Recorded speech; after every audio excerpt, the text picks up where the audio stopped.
Vocês já pararam para pensar que a Netflix investiu mais de 200 milhões de dólares para fazer um filme meia boca? Deixa eu contar para vocês sobre Agente Oculto, superprodução e super lançamento da Netflix, com um elenco estelar composto por Ryan Gosling, Chris Evans, Ana de Armas e dirigido pelos mesmos diretores dos melhores Capitão América e Vingadores, os irmãos Russo, Anthony e Joe. O filme é uma adaptação de um livro famoso e nos proporciona um diálogo de ação contemporâneo que tenta ser Jason Bourne, tenta ser John Wick, tenta ser 007, tenta ser Missão Impossível. Eu acho que falha em todos os quesitos, embora ainda assim consiga divertir-nos um pouco. Mas eu já vou chegar lá. A história do filme conta, por exemplo, sobre o nosso Grey Man, o nosso homem cinzento, um homem capaz de se esconder nas sombras da sociedade e agir em mando da CIA de forma invisível no mundo inteiro.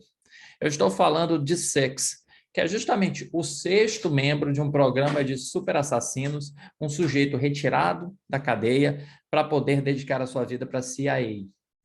Em uma de suas missões no Oeste Asiático, ele termina por poder se deparar com outro agente que lhe dá um dispositivo que contém alguns segredos sobre pessoas muito poderosas na CIA, que, não gostando desse fato, acaba mandando o assassino Lloyd, interpretado pelo Chris Evans, persegui-lo. Você está diante, portanto, de um filme de gato e rato, em que o personagem do Ryan Gosling precisará ficar pulando de país para país para país, repetindo, portanto, aquela narrativa típica de 007, mas, ao mesmo tempo, em cada uma dessas cidades, trazendo alguma individualidade, alguma identidade para as cenas de ação.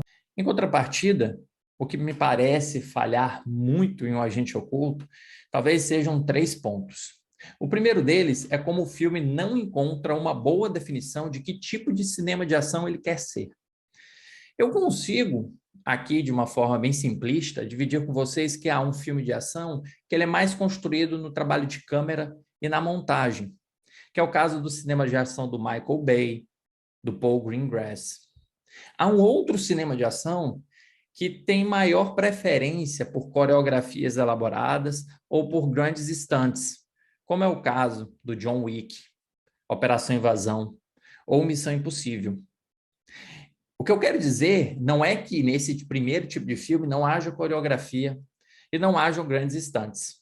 É que a ação é subordinada à montagem e ao movimento de câmera, bem mais do que aquilo que acontece em frente à câmera.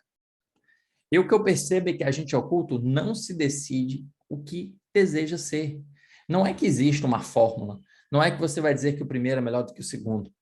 É simplesmente que tem um momento que você tem uma montagem tipicamente de um cinema do Michael Bay em que praticamente não entende nada do que está acontecendo. No outro, você tem a encenação de uma luta mano a mano que parece se desenvolver com um fetiche de querer mostrar como a coreografia foi feita. Não existe, porém, uma unidade que articule tudo isso, da mesma forma que o filme nunca se decide em questão de tom. Ele não sabe se é sisudo, como foram os filmes do Jason Bourne, por exemplo, ou se ele é mais absurdo, cria uma lógica mais inverossímil e brinca nessa lógica, como o caso do cinema do John Wick. Você vai perceber que o filme ora flerta com o primeiro, então você tem uns elementos que trazem muita seriedade à narrativa, ora ele cria contextos absurdos no segundo. E aqui eu friso a figura do Lloyd, mas não apenas o Lloyd, mas também uma suposta legião de assassinos que iria atrás do Six, mas que nunca se realiza da forma com que o filme promete. Entra o segundo ponto que eu não gosto na narrativa, que é justamente Chris Evans, que eu acho que aqui está em uma de suas piores atuações. Ele tenta criar um vilão da mesma forma com que ele criou em Scott Pilgrim contra o Mundo. E é óbvio que esse vilão que ele criou lá naquela adaptação não pode funcionar aqui nesta adaptação. Com um figurino bastante exótico, um bigodinho cafajeste, o ator parece se divertir no papel, parece encarnar aquela ideia do Coringa, do Heath Ledger, que é um vilão irreverente, um vilão sádico, cuja loucura transparece na forma com que acha bobagem tudo aquilo que ele está praticando, os atos de tortura. Só que o Coringa era inconsequente, você não via em nenhum momento haver medo no olhar do Coringa, salvo em uma única ocasião, quando falha o explosivo. Aqui não, Chris Evans realmente não consegue controlar esse tipo de atuação. Parece que ele tenta fazer mais do que ele pode. Ele usa essa irreverência, mas essa irreverência apenas denuncia que seu personagem é falho, é fraco. E essa fraqueza se mostra, primeiro, ele só tortura as pessoas sentadas, ele só consegue agir contra essas pessoas quando elas estão imobilizadas. E no segundo caso, como ele não consegue ser páreo, porque ele está enfrentando um filme de ação, cujo vilão é degraus e degraus inferior ao herói, é bem meia boca, né? Vocês concordam comigo? E tem um terceiro ponto, que eu acho que o filme não precisaria se aprofundar no passado de Sex, em como ele se relacionou com a sobrinha de Fitzroy, desenvolveu uma relação de irmão mais velho junto a ela, ou mais ou menos uma relação de chamas da vingança com ela, e também nos levar para tentar explicar uma coisinha ou outra de seu passado cinzento.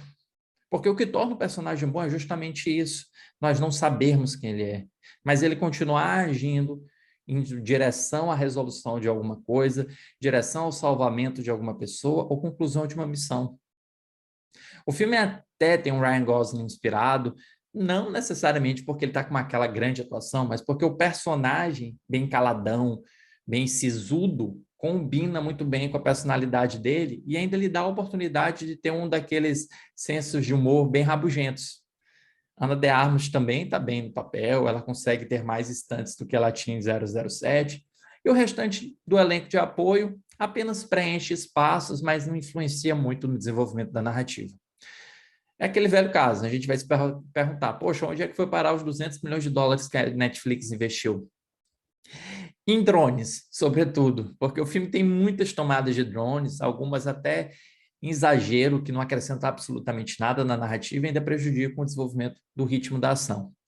Não é um filme ruim, é um filme de ação que preenche o tempo, não chega a tirar suspiros, mas também em nenhum momento chega a decepcionar tanto.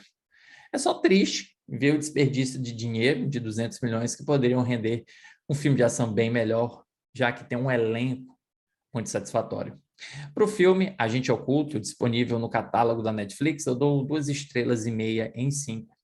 E se você curtiu, não deixe de dar o seu joinha, porque o like é de graça. Não deixe de comentar abaixo o que você achou desse vídeo, se você gostou, se você gostou do filme, ou se não gostou também.